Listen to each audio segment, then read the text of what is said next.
嘅記者招待會，現在我介紹一下台上幾位講者先。喺台嘅中間靠右方係我哋警察公共關係科總警司郭家全先生。Mr. Pokachin, Chief Superintendent, Police Public Relations Branch. To his left is Mr. Kong Chang, Senior Superintendent, Police Public Relations Branch. To the right of Mr. Kwok is Mr. Lee Huai-Hua, Senior Superintendent, Organized Crime and Tribe Bureau. And then there is Mr. Wang Wai-shun, Senior Superintendent, Operations. There will be opening remarks, and if you would like to ask questions, wait till the question and answer session. Please identify yourself, and you can ask 3 questions. I will start the press conference with the road blockages as advocated by netizens this morning, as well as a large-scale public order event yesterday on Hong Kong Island. When you went to work this morning, I'm sure that you have seen police officers stationed at various MTR stations. And there are 24 MTR stations. If you drive, you will see that we have posted police officers at various major thoroughfares, as well as the vicinity of tunnels, altogether another 25 locations. At about 4:30 this morning, we have deployed police officers to various transportation nodes to ensure that there will be order and safety when people go to work and go to school. We notice sporadic vandalism as well as blockages of traffic, including the station along the West Rail in Tuen Mun, Fanling, as well as Sha Tin East Rail service. People threw miscellaneous items, including rods, bins, as well as bicycles onto the track. This will pose a serious threat to safety of people going to work or to school. At Tin Ping Estate this morning, we have intercepted 12 suspicious people.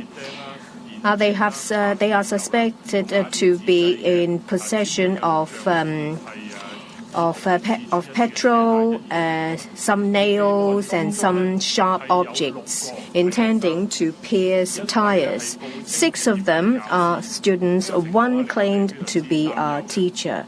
This situation is indeed worrying. We will continue to take the initiative to enforce the law to ensure public safety as well as order. In relation to a public order event yesterday on Hong Kong Island, all in all, it was conducted peacefully. However, there are still handfuls of rioters causing trouble. In the afternoon, in the march, the handful of rioters have broken into some chain stores and banks to vandalize these places. There was a bank in Wan Chai. The glass panel at the counter was shattered. ATM machine screens were vandalized, and there are also rioters who have broken the law by throwing petrol bombs at the Court of Final Appeal as well as the High Court. They challenged the rule of law. They claim to uphold the rule of law, but they committed arson at courts. Do you think that is the rule of law?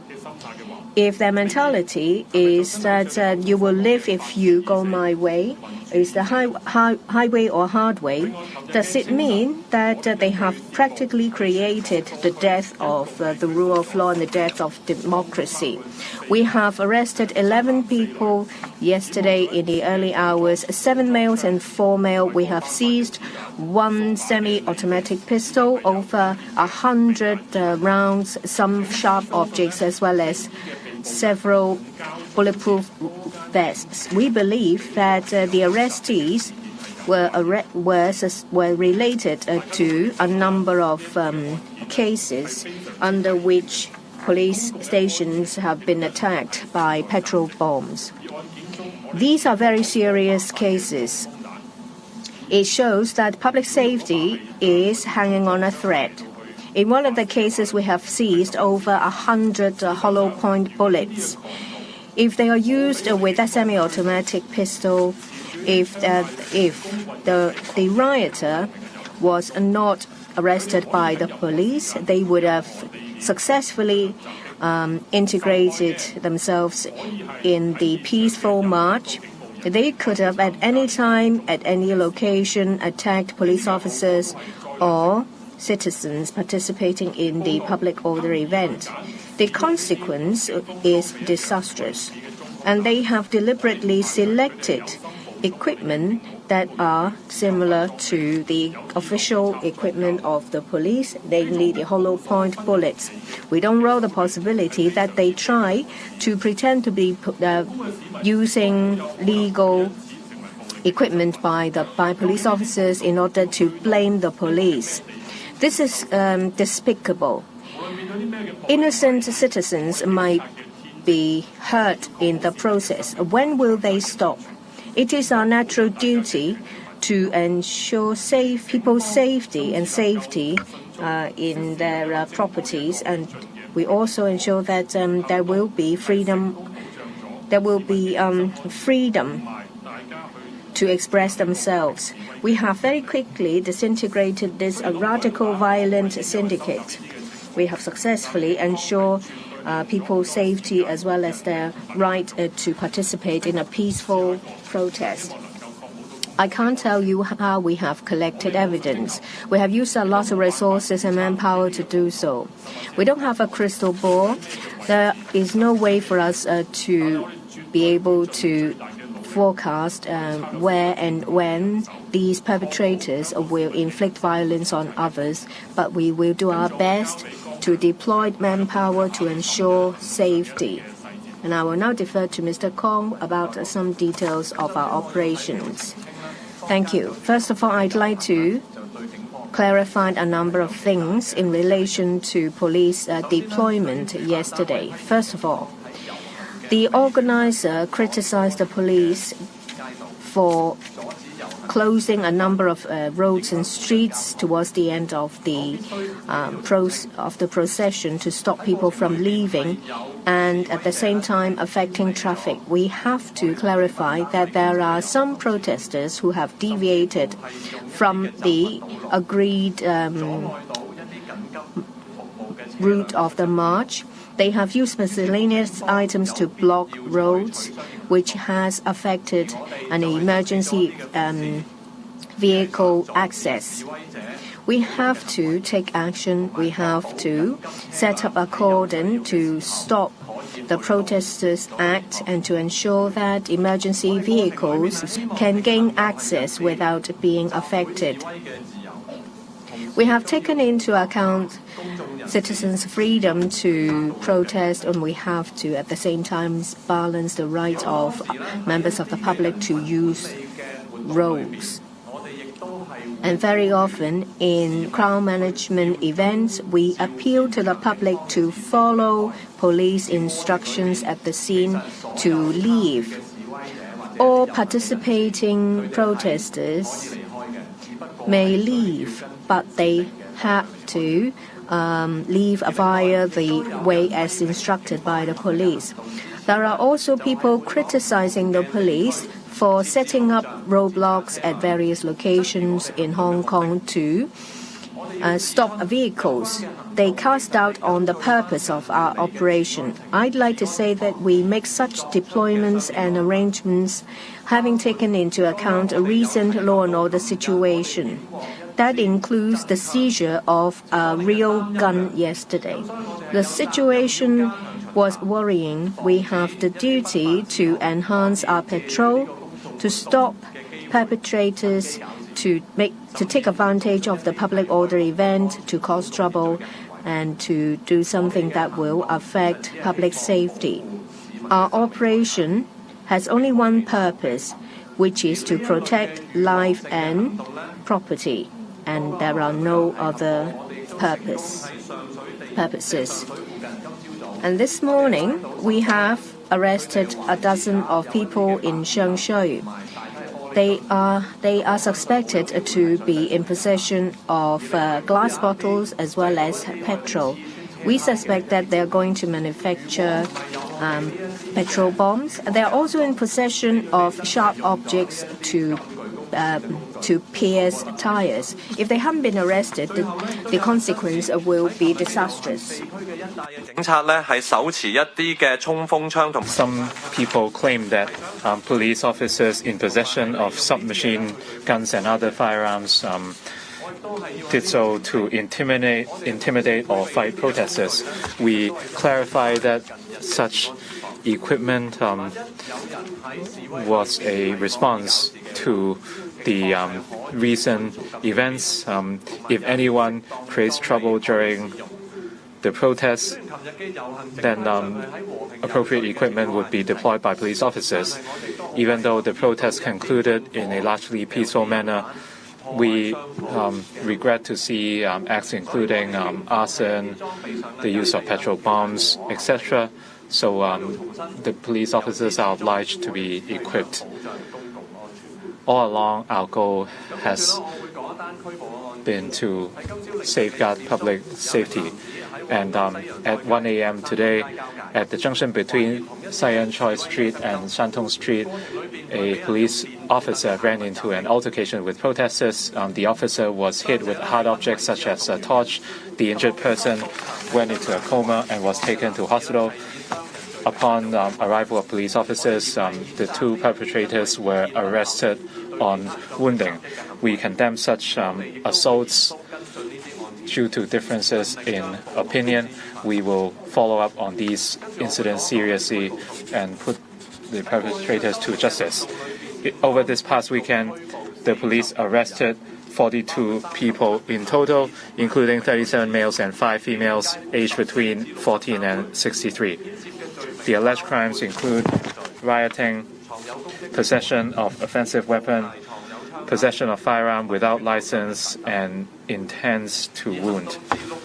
Since our operation started on the 9th of June, we arrested a total of 6,022 people, including 4,474 males and 1,548 males. They were aged between 11 and 84. The main crimes involved include taking part in an unlawful assembly, rioting, and possession of offensive weapon.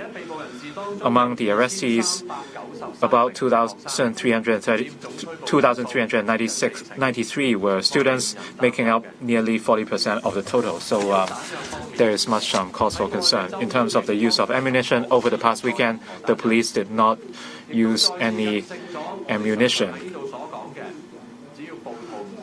This shows that, like we have always said, so long as the rioters do not use violence, the police would not have to use force. So long as the processions take place in a peaceful and orderly manner and without any occurrence of violence, there is no need for us to use any force. Since the 9th of June, the use of ammunition from the police force total almost 16,000 CS rounds, about 10,000 rubber baton rounds, 2,000 rounds of super stock, and 1,800 rounds of 40mm launcher. Over the past weekend, no police officers were injured on duty. Since the operation started on the 9th of June, 493 police officers were injured on duty, including 452 males and 41 females.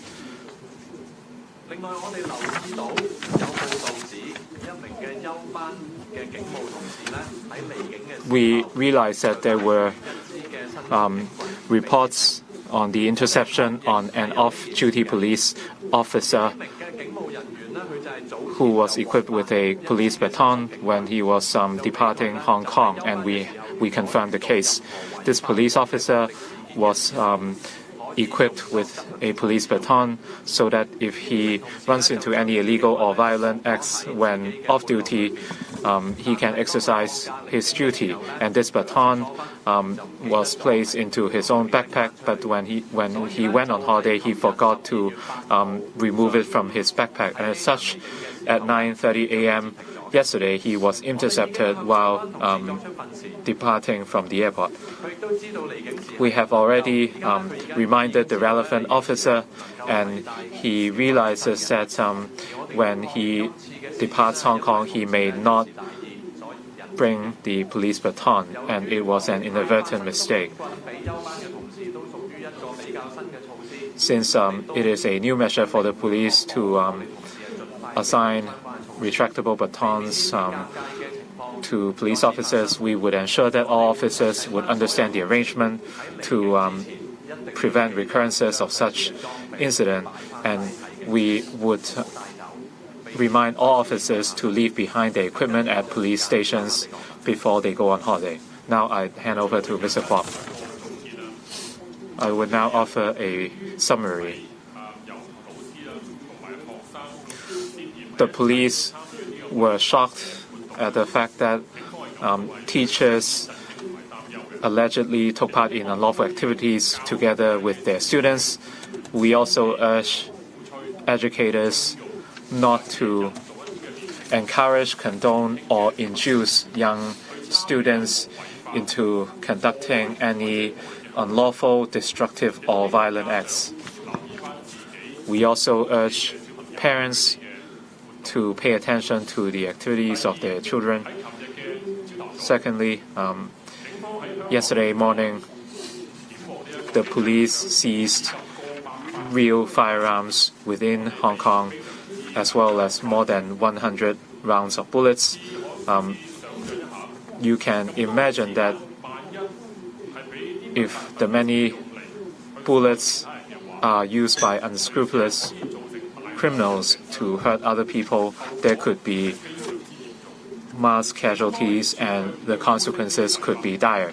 We will not condone such unlawful acts, and we will conduct full investigation. We are happy to see that a public order event that took place on the island yesterday concluded in a relatively peaceful manner. For almost half a year, Hong Kong has lost peace, and I believe many people would realize that peaceful and a peaceful life does not come easily. So the gas-free weekend did not come about easily. And this is thanks to the efforts of different parties, including the deployments of the police, as well as the support from organizers, as well as the cooperation of participants. The police would like to thank the efforts of all stakeholders. We hope the society will continue to cut ties with violence. And from what happened, we can see that protests can take place in a peaceful, radical, and lawful manner. And it shows that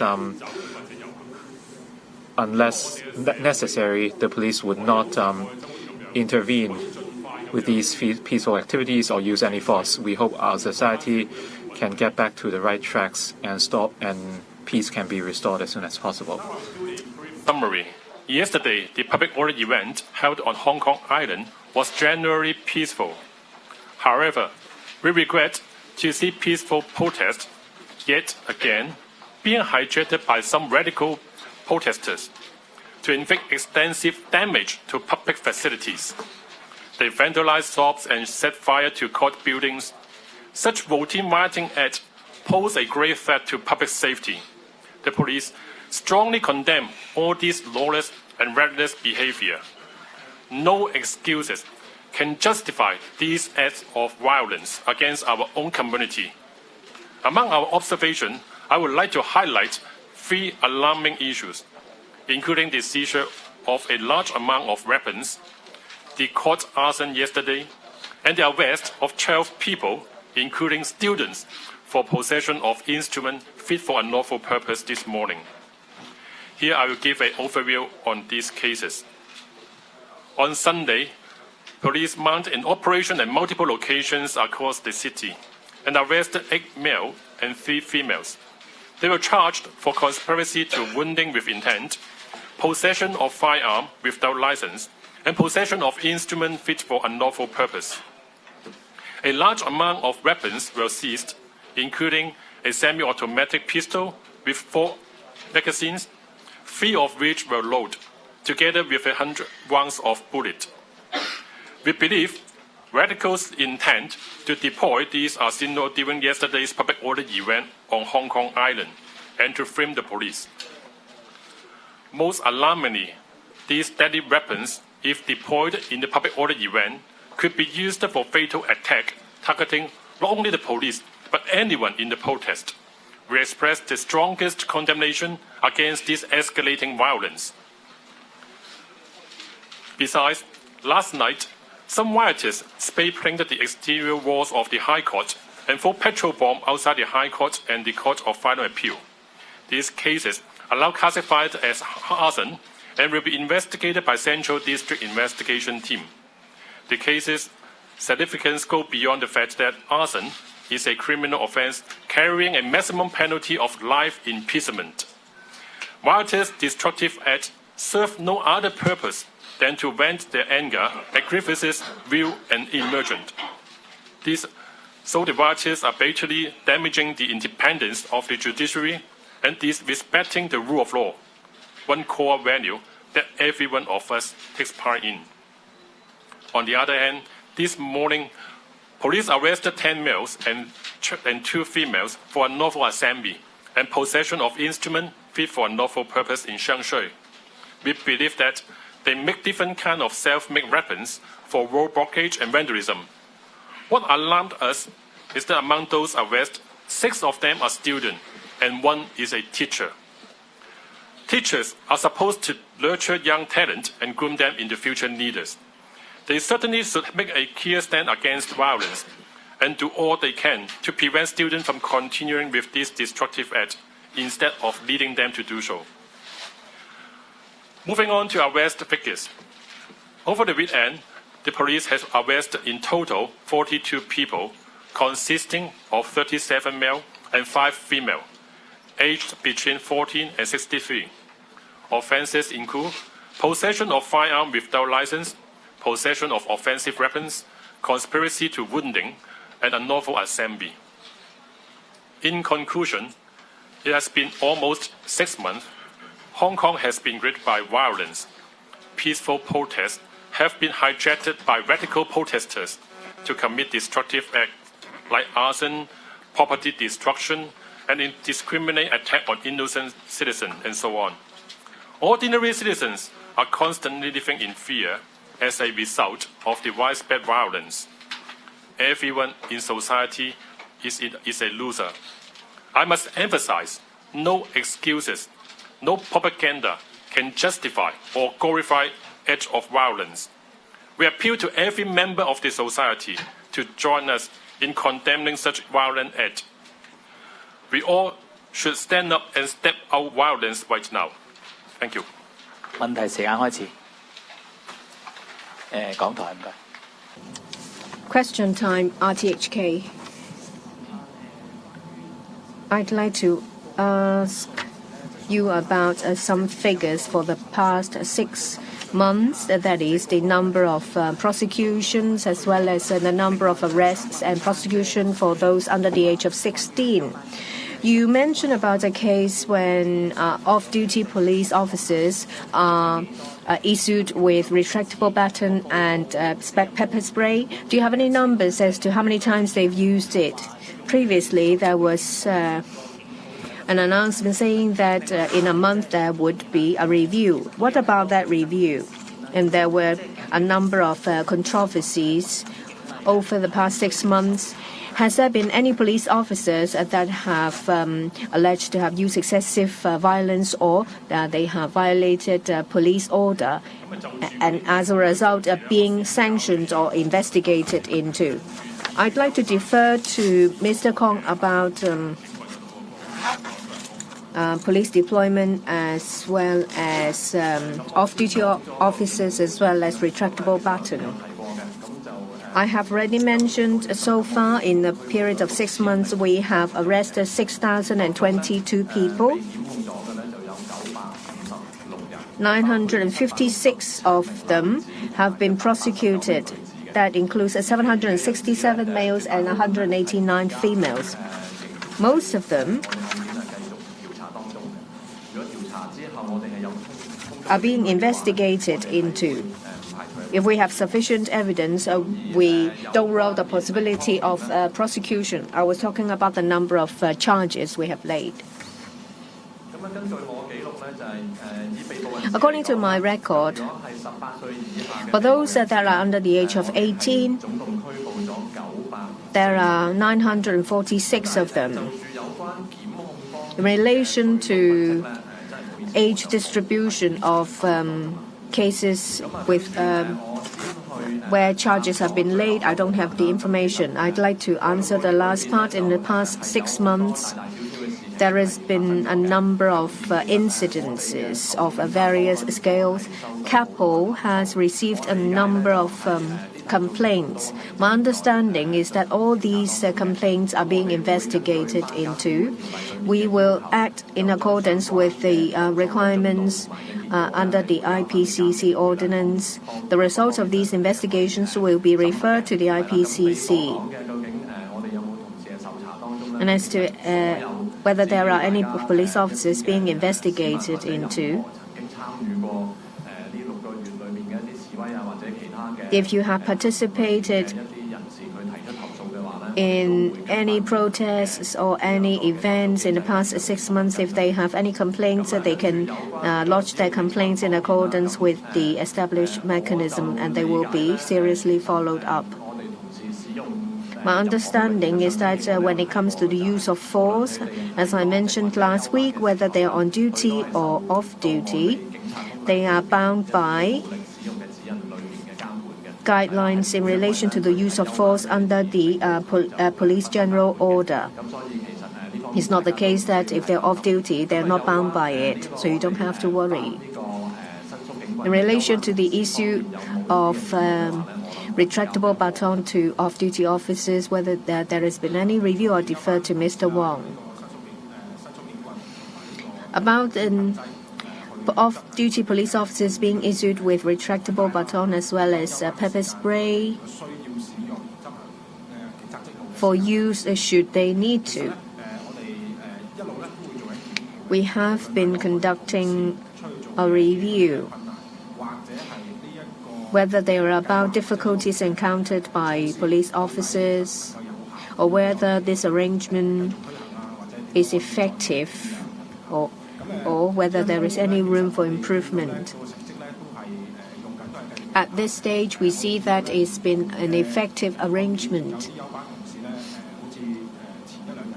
Just a couple of days ago, at MTR station, an off-duty police officer used a retractable baton to carry out his duties. We'll continue to allow this arrangement to be in place, and we will keep an eye on it. That's all I'd like to add. Commercial radio. I'd like to ask, first, in relation to the arrangement of the protest. We know about some press reports as well as first experience that there are some police officers calling protesters cockroaches or scolding protesters. Are there any measures to stop police officers to provoke protesters or people who are present at the scene? If this situation continues, it will not be conducive to patching up the relationship between the police and the general public. Well, today is the 9th of December. It's been 6 months. We see that the treatment of the police of reporters still leaves a lot of room for improvement. And last time you said that reporters are using surveys to criticize the police is not fair. However, yesterday's march attracted a turnout of 600,000 people. According to the police, about 200,000. Still, it's a substantial figure. Over the period of 6 months, Close to 16,000 tear gas rounds have been issued. And there is an unnamed member of the IPCC who was quoted to have said that this is close to insanity. Yesterday, the CHRF convener Jimmy Sham was called gay by a police officer. Do you find such language appropriate?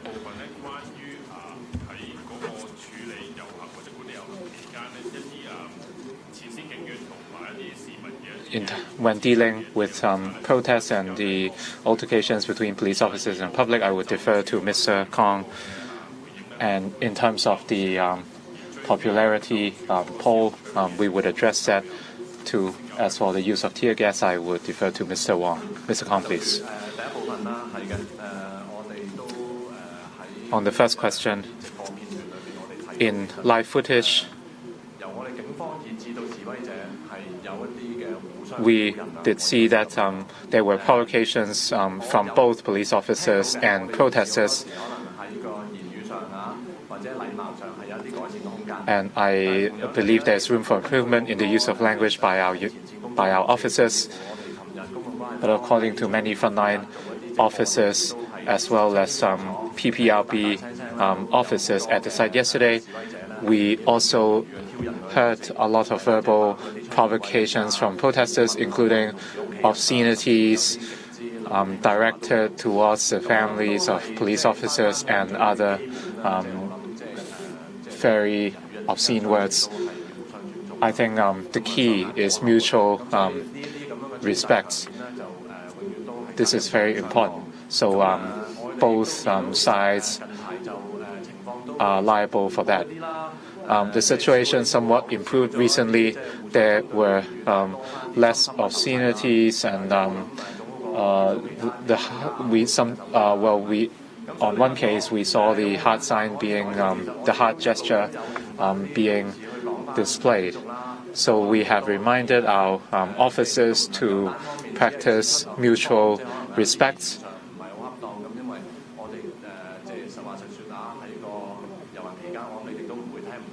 But to be fair, I'm sure you heard a lot of foul language from protesters during the protest as well. So mutual respect is very important. Both sides should show more love.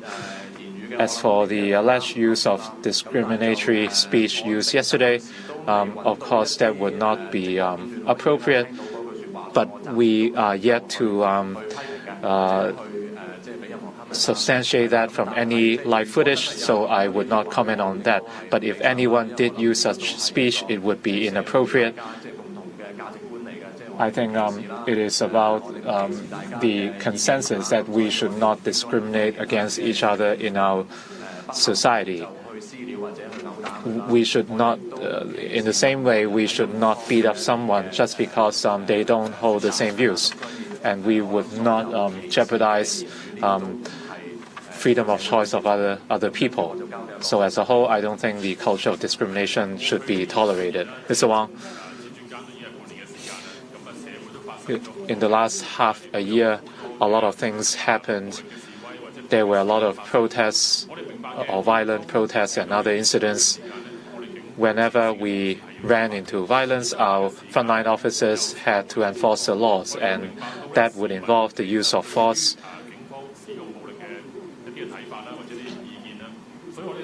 And I realize that the public have expectations on the use of force in on such occasions, and we accept that there could be room for improvement on occasions. But with the fake news and misinformation being spread in recent times, some members of the public might have misunderstood our work. So through press conferences and social media, we will continue to clarify our work, and hopefully we would enhance the transparency of our work. Once violence is ended, we would start rebuilding trust with the public and reinstill trust from the public in the force. When the situation becomes peaceful again, like the past weekend, we can slowly rebuild our communication with our relationship with the community. And like we said before, we will seek to understand views of the public on our work through the district councils or other platforms in order to identify improvements. Mr. Wang, can you repeat the third question, please? It has been half a year since the 9th of June, and according to police figures, almost 16,000 rounds of CS were fired. And an anonymous representative from the IPCC said this is not ideal. And he said the scale of the operations is akin to a military operation. Thank you.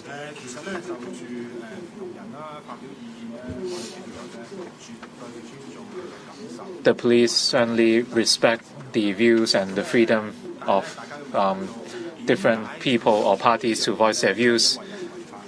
But the roots of such concerns is that crimes were conducted, traffic lights were vandalized, petrol bombs were hurled, roads were blocked, and a harbor crossing was blockaded for weeks. The police's work is to maintain order of our society. We had to deal with numerous rioters, and the use of tear gas is one means to contain the situation without hurting them. As to whether this is a military-grade operation, well, I would not comment on this because this is a subjective impression.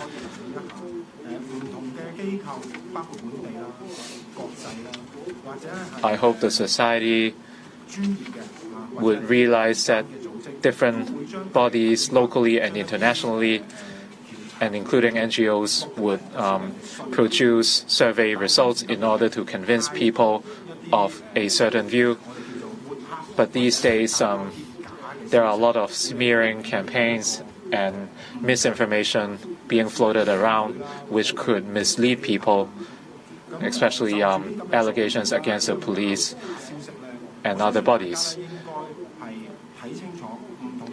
I hope we would all seek to understand the truth and the trustworthiness of the sources, and only then could you understand the veracity of the information. We totally respect different parties' freedom to voice their views, but the sources must be genuine and reliable.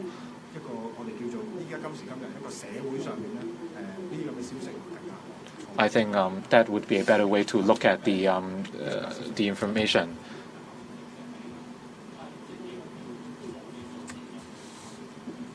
What about fake news with regards to the use of ammunition or firearms? As for rumors on the type of weapon or firearm to be used, there is a lot of false rumors being spread around every day. And people's impressions of the police work might be affected by such rumors. So we should stick to the facts and seek to analyze or dispel these rumors. That way we can have a better understanding of the truth. Like I said in my opening speech, for the syndicate we detected this past weekend, hollow point bullets were seized as well as live firearms. Hollow point bullets, bullets used by our police officers. But a lot of false rumors were spread to mislead people, so we seek to clarify such rumors. CMP, please. Hi, this is Elvin from South China Morning Post. I have 3 questions. First of all, you mentioned about the tear gas used over the past few months. Could you tell us specifically how much public money is incurred in these ammunitions procured especially on tear gas, and as well as the overtime pay for some of the officers who are deployed in some of the past protests. My second question concerns with the arson in the Court of Final Appeal and High Court. Have you investigated on the identity of these persons involved, and whether you have categorically ruled out there are perhaps some of the speculation goes undercover from the officers? My third question is on the apprehension of a pistol earlier on Sunday morning. Is there further arrest, as well as are these persons arrested, these 11, are they sort of has a history of past attacks and as well as involvement in the university's actions in CUHK and PolyU? Thank you. First of all, regarding the expenditure on the tear gas as well as the overtime paid, we don't have the figure in hand. So maybe you can raise your inquiry to the newsroom, PBRB. For the second and the third part, the two cases, I will pass it to Mr. Lee to handle. For the first one about the arson case in the High Court yesterday, it's a very typical case about. All the thing is about the ugly things. They will pass it to the police, and so far we are investigating in this one, and then I can confirm that this is not by the police, not by the undercover police, and we are passed to the serious crime investigation of Hong Kong Island to look into. So far, I have no further information on this, but we will be looking into this case very carefully. For another one about the pistol, we seized it on the Saturdays. The only things I can supplement it that we have already charged 5 of them to the court for the conspiracy to wounding with intent, and some additional ones, say for example, possession of a firearm without license. And because it was already in the judicial process, I cannot talking in too much. Especially, I cannot comment on the history or anything they have before. That's all my answer. Thank you. Oh, Howard. Quick follow-up, sorry. Some of our colleagues mentioned about the investigation on police and suspension. You only talked about the IPCC. Can you confirm that? I think you have asked 3 questions already, so I think this is for the next media. Cable 唔該 Cable TV. Now TV. Now TV. Well, before it started at 3 o'clock, that is at 2:18 at Percival Street and near Jackville Road, there was a blue flag raised. And there were a lot of people going via that area to go to Victoria Park. But you raised the blue flag to warn against the people. Is it the case that you have violated your promise to allow that protest to happen? And 2 minutes later, there was a black flag raised. Were you going to cause panic and to stop people from joining the protest? You said that so far 5 people have been charged. So what about the remaining arrestees? I'd like to ask about the off-duty police officer being stopped at the airport for carrying a retractable baton. What happened to the baton? In the future, if there are similar instances, well, if there is a group of off-duty police officers carrying a baton to leave Hong Kong, have they broken any law? In relation to operation details, that is blue flag or red flag at 2:18, we don't have the information. Our stance, as usual, is to assist the organizer to ensure that the march will be conducted in a peaceful manner. As to whether frontline police officers have used those flags, we would have to obtain the information. You can submit the question to our newsroom and we'll try to answer you. In relation to the second part, And I would defer to Mr. Lee about the third part, the off-duty police officer. I will answer afterwards. There are still 6 arrestees being detained because we still need more time to carry out an investigation. If we need further time after 48 hours, we will allow bail. But they are still being detained at the moment. In relation to what happened at the airport, I do believe that global law enforcement agencies attach a lot of importance to aviation security and safety. So passengers, inbound or outbound passengers, will be subject to search and security check. When the off-duty police officer was leaving Hong Kong, it was found that he was carrying a police-issued retractable baton. According to aviation safety regulations, if there is reasonable excuse for carrying prohibited items, it is not an offense. We have dispatched police officers to try to get an understanding about what was happening. The off-duty police officer was careless because he should not have brought it with him. At the scene, the retractable baton was removed from him and it was handed over to his immediate superior for handling. We are aware that members of the public are concerned about the possession of retractable batons of off-duty police officers. We issue guidelines to these officers to prevent it from happening again. Hong Kong 01. 3 questions. First, I would like to ask Mr. Kong. He appealed to police officers and protesters to mutually respect one another. Police officers are professionals. If they're being subject to just invectives, of oral invectives, and then they should still be professional.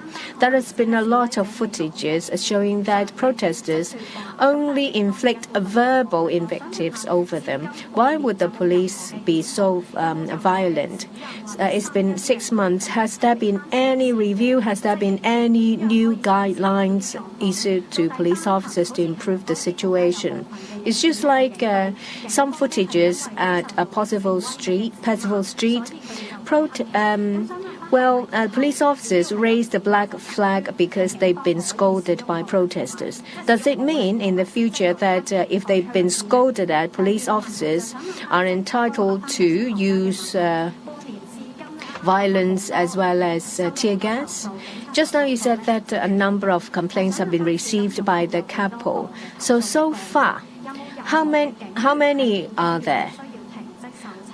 Are there any police officers that have been suspended from duty for the investigation? You said that you've seized a real gun and you believe that these perpetrators intend to frame the police. On what basis did you say that? Based on intelligence, based on speculation, or what? And what is your investigation in relation to the ammunition? Is there any chance that there will be other firearms in Hong Kong? I would ask Mr. Lee to answer about the seizure of the firearm. I thank you for the question. There is something that is real. The bullets, the bulletproof vests, the gun, and the hollow point bullets. The retractable baton is very much like that of police-issued ones. The appearance of the pepper spray is very similar to police-issued ones, and that's the intelligence we have gathered. As investigators, there are 2 things that we need to do. First, to check whether it's real. As I said, it's real. And the second part is an important part of our job, to gather evidence.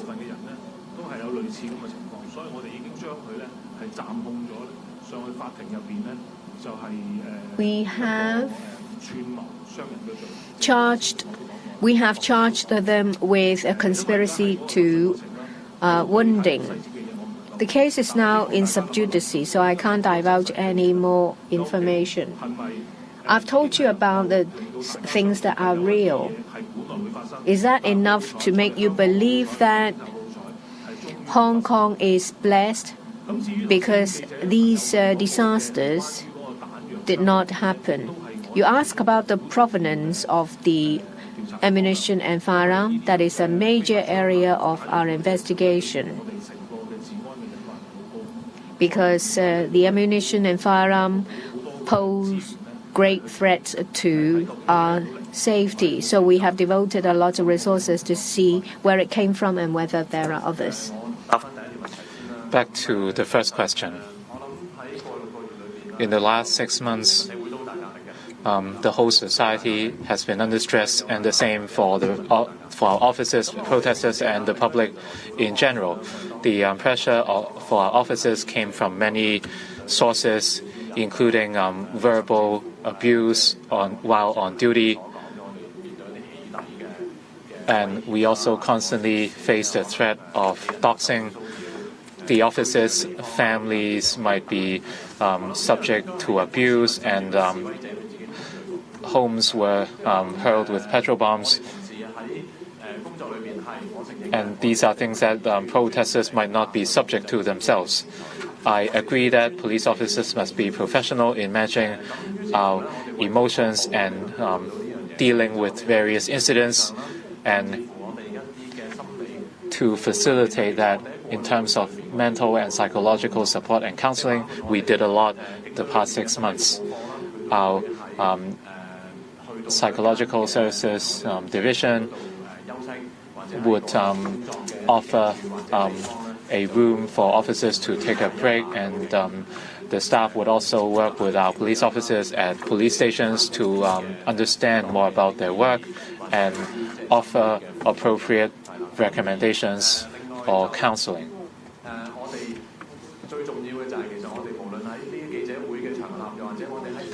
At press conferences and other occasions, we understand the concerns of the public as well as their views.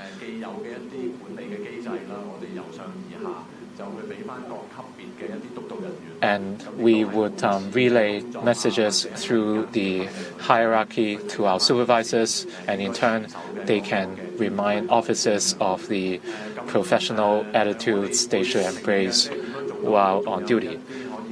We acknowledge that there is always room for improvement.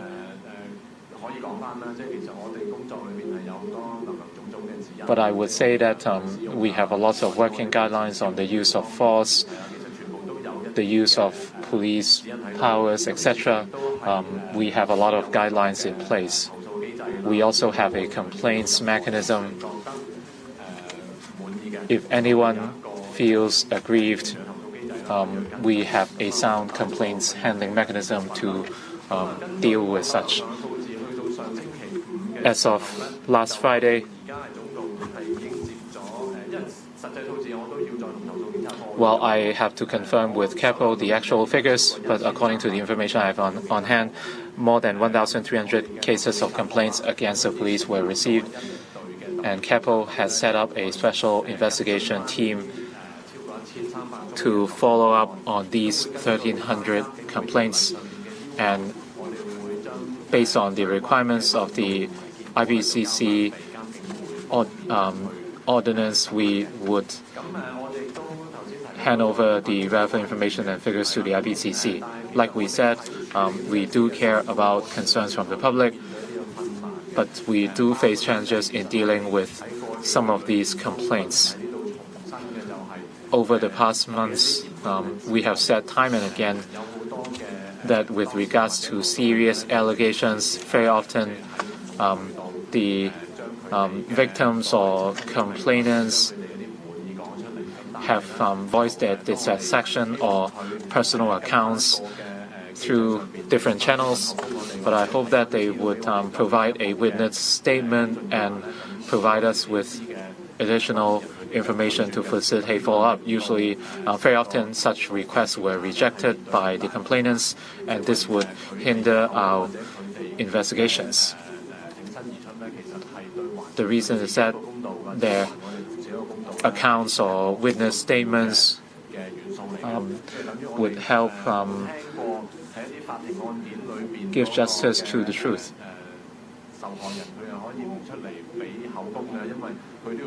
Even on the court, victims would have to provide statements because the statements would allow both the prosecution and defense to ask questions, and this would facilitate fair investigation.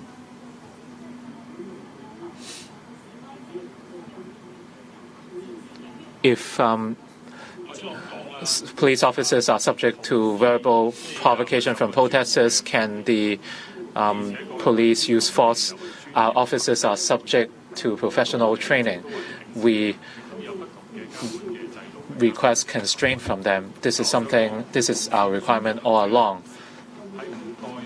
But while police officers remain restrained, it does not justify the verbal abuse from protesters.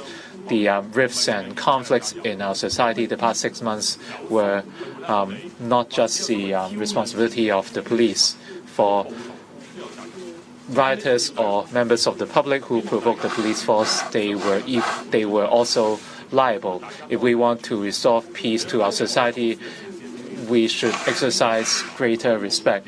If we criticize police officers, we should also criticize the rioters for provoking our officers. We have always said that we do not want to use force because force is only used when our officers are threatened, and this is what we saw yesterday. Without violence, we would not use force. So hopefully we can have more respect and courtesy towards each other in order to restore peace to our society. Last question for the day.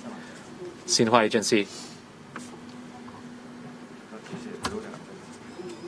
I have 2 questions. First, the march yesterday largely completed in an orderly and safe basis. There were small-scale damage or vandalism, and over the weekend, the Commissioner, Chris Tang, said both soft and hardline approaches would be adopted in the future, and how would this be actually enforced in the future? Second question. With regards to violence targeted at police officers, including verbal abuse, the situation is more and more serious. On the 3rd of October, the bombs were found, and this past Saturday, live firearms were seized for the first time. And there were teams that seek to target the raptors. And what measures do the police have? As the Commissioner said, we will continue to take both hardline and softline approaches in our efforts to end violence. With regards to serious violent cases, including arson, vigilantism, we would certainly exercise our force in curbing such acts and making arrests. And this is something we have done at recent times to curb violent acts. In terms of our soft-line approach, for peaceful protests, we would do our best to work with the organizer to ensure that the public can freely express their views. And we will continue to adopt this approach in dealing with different cases and different acts. We would adopt a more humane or flexible approach. As for the escalating violence, this is certainly a concern, so we urge the public to say no to violence and cut ties with the rioters. The police will continue to gather intelligence, assess risks, and prevent events that would disrupt public order and peace. Hong Kong's peace over the years is thanks to the efforts of the public. So if information is available, please relay them to us. This is the end of the press conference today. Thank you.